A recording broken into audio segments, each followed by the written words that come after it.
ఇవాళ కేంద్రంలో నరేంద్ర మోడీ ప్రభుత్వం వచ్చిన తర్వాత ఎక్కడ కూడా ట్రాన్స్పరెన్సీ లేకుండా ఇవాళ నీటి విద్య విషయం లోపల పేద విద్యార్థులకు నీటి అందించాలని చెప్పి నీటి పరీక్ష పేరు మీద ప్రతి సంవత్సరం ఇవాళ పేపర్లు లీక్ చేస్తా ఉంటే ఇవాళ దేశవ్యాప్తంగా నరేంద్ర మోడీ ప్రభుత్వానికి వ్యతిరేకత స్టార్ట్ అయింది. ఢిల్లీ నడివీధిలో దేశ రాజధానిలో విద్యార్థులందరూ కలిసి స్వచ్ఛందంగా కేంద్ర ప్రభుత్వానికి వ్యతిరేకంగా ఆడ ధర్నాలు చేస్తా ఉంటే ఇవాళ ఫాసిస్టు పాలన నరేంద్ర మోడీ నాయకత్వంలో వాళ్ళంతా విద్యార్థుల మీద లాఠీ చార్జ్ చేసి బాష్పవాయు గోళాలతోని విద్యార్థులను గాయపరిస్తే చెల్లించిన మన కేటీఆర్ గారు ఇవాళ హైదరాబాద్ లో ఢిల్లీలో జరిగిన సంఘటనకు నిరసనగా సాలిడారిటీగా ఇవాళ హైదరాబాద్ లో ఇవాళ ఈ ధర్నా చౌక్ వద్ద కార్యక్రమాన్ని నిర్వహించడం జరుగుతూ ఉన్నది. ఇవాళ కేటీఆర్ గారు 50వ పుట్టినరోజు అయినప్పటికీ కూడా ఢిల్లీలో ఒక పక్క భవిష్యత్తు విద్యార్థులందరికీ గాయమైతే ఇవాళ బర్త్డే నిర్వహించుకోవడం కరెక్ట్ కాదని చెప్పి ఇవాళ బర్త్డే కార్యక్రమాలు పక్కకు పెట్టి ఇవాళ మన కోసం ఈ రాష్ట్ర విద్యార్థుల కోసం దేశంలోని యువత కోసం ఇక్కడికి వచ్చిన కేటీఆర్ గారికి మనందరి తరఫున హృదయపూర్వకంగా ధన్యవాదాలు తెలియజేస్తా ఉన్నా. అదేవిధంగా ఇక్కడికి వచ్చిన విద్యార్థులకు బీఆర్ఎస్ పార్టీ విద్యార్థి నాయకులకు విద్యార్థులకు బీఆర్ఎస్ పార్టీ శ్రేణులకు ఎమ్మెల్యేలకు మాజీ మంత్రులకు వేదిక మీద ఉన్న పెద్దలకు మీడియా మిత్రులకు అందరికీ హృదయపూర్వకంగా ధన్యవాదాలు తెలియజేస్తా ఉన్నాం.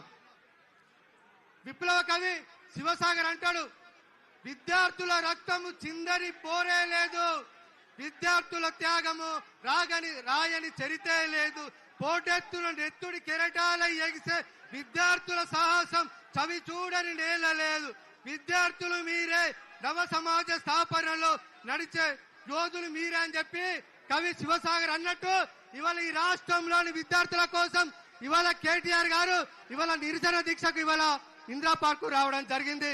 విద్యార్థి మిత్రులారా, నరేంద్ర మోడీ ప్రభుత్వం చాలా పాశవికంగా చేస్తా ఉన్నది. విద్యార్థులు ఢిల్లీలో ప్రజాస్వామ్యం పేరు మీద విద్యార్థుల మీద లాఠీ చార్జ్ చేస్తూ అమ్మాయిలను కూడా చూడకుండా విద్యార్థులను గాయం చేసిన పాపం ఇవాళ కేంద్రంలోని నరేంద్ర మోడీ ప్రభుత్వాన్ని. అదేవిధంగా నరేంద్ర మోడీని ఆదర్శంగా తీసుకున్న ఈ రాష్ట్ర ముఖ్యమంత్రి రేవంత్ రెడ్డి గారు కూడా 2 లక్షల ప్రభుత్వ ఉద్యోగాలు ఇస్తామని చెప్పి ఎన్నికల ముందు హామీ ఇస్తే ఆ హామీని అమలు చేయాలని చెప్పి చిక్కడపల్లి చౌరస్తాలో చిక్కడపల్లి లైబ్రరీ వద్ద అదేవిధంగా ఎల్బీ నగర్ లో విద్యార్థులందరూ స్వచ్ఛందంగా రోడ్ల మీదకి వచ్చి మాకు ఉద్యోగాలకు నోటిఫికేషన్లు ఇవ్వాలని చెప్పి విద్యార్థులు దండాలు రాస్తారోకాలు వేస్తే ఢిల్లీలో మోడీ ఏ విధంగానైతే విద్యార్థుల మీద దాడి చేపించిందో ఇవాళ తెలంగాణలో కూడా రేవంత్ రెడ్డి గారు అదే విధంగా లాఠీ చార్జ్ చేయించి విద్యార్థుల మీద కేసు పెట్టించిన పాపం ఈ రాష్ట్రంలో ముఖ్యమంత్రి రేవంత్ రెడ్డి. అందుకనే ఈ 2 పార్టీల నాయకులు విద్యార్థి వ్యతిరేకులుగా యువత వ్యతిరేకులుగా ఇవాళ ఇక్కడ ఉన్నారు కాబట్టి వీళ్ళందరికీ బుద్ధి చెప్పాల్సిన బాధ్యత ఉంది. ఎన్నికల ముందు యువత కోసం ఎన్నో హామీలు ఇచ్చారు.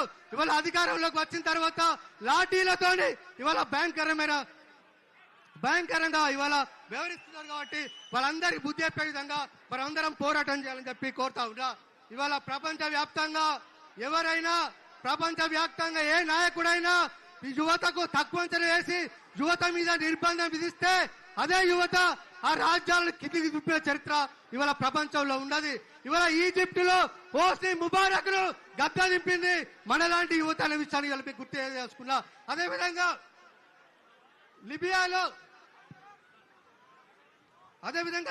లిబియాలో గడాఫీని దించింది కూడా ఇలాంటి యువత అనే విషయాన్ని గుర్తు చేసుకున్నా. అదేవిధంగా ఉగాండాలో అమీన్ లాంటి వాళ్ళని కూడా గద్ద దింపింది కూడా మన యువత అనే విషయాన్ని మీకు గుర్తు చేసుకున్నా. అందుకే యువతతోని పెట్టుకున్న ఏ ప్రభుత్వం కూడా నిల్వ చాలదు. మోడీ ప్రభుత్వం ఉండదు, ఈ రాష్ట్రంలో రేవంత్ రెడ్డి ప్రభుత్వం ఉండాలని చెప్పి ఈ సందర్భంగా మీకు గుర్తు చేసుకున్నా. అందుకే విద్యార్థులారా, ఇవాళ మన కోసం ఇవాళ కేటీఆర్ గారు తన బర్త్డేని వాళ్ళ బంద్ చేసుకున్నాడు. కేసీఆర్ గారు కూడా 2015 సంవత్సరంలో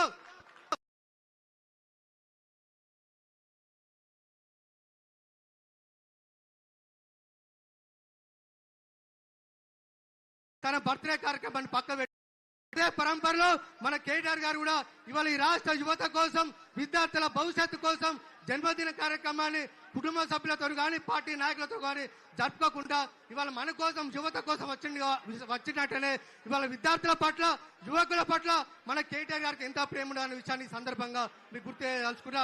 దయచేసి మీటింగ్ అయ్యే వరకు కూడా అందరూ సహకరించాలి. మన మీటింగ్ చాలాసేపు ఉంటుంది. దయచేసి విద్యార్థులు కెమెరాలకు అడ్డంగా ఉన్నారు, వాళ్ళంతా పక్క జరపాలి. కూర్చోండి ప్లీజ్, అందరు కూర్చోండి. ఇప్పుడు నీటు దాదాపు 1-2 సార్లు నీటు రాస్తే నష్టపోయిన విద్యార్థులు కూడా ఇదే వేదిక మీద ఉన్నారు కాబట్టి వాళ్ళతోనే మనం మాట్లాడదాం. ఇప్పుడు గత కొంతకాలంగా ఢిల్లీలో నిర్వహిస్తున్న ఇవాళ నీటికి వ్యతిరేకమైన పోరాటంలో కూడా మన తెలంగాణ బిడ్డ ఈ ప్రాంతం నుంచి ఢిల్లీకి వెళ్ళి ఢిల్లీలో కూడా మన నీటి విద్యార్థుల తరఫున గలాన్ని పిలిపించిన సోదరి జాన్వీని మాట్లాడాల్సిందిగా కోరుతా ఉన్నాం.